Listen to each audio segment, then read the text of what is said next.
In benign tumours, because of the fact that the tumour grows slowly, these symptoms occur very gradually. The function of the brain gets affected slowly because the tumour grows slowly. And therefore, these symptoms, these headaches, this weakness, this numbness, this speech dysfunction, this inability to concentrate, this memory dysfunction occurs slowly and gradually. And sometimes it is your friends or your family members who notice that something is not right and bring them to the hospital.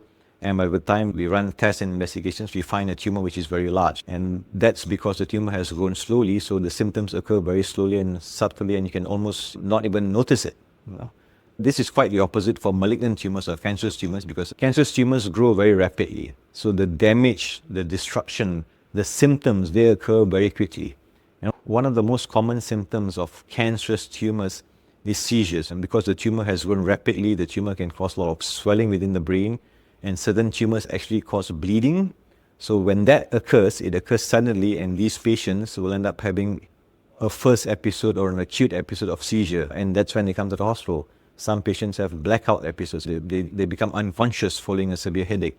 And when we run tests on them, when we do an MRI, for example, and we find out that they actually have a brain tumour.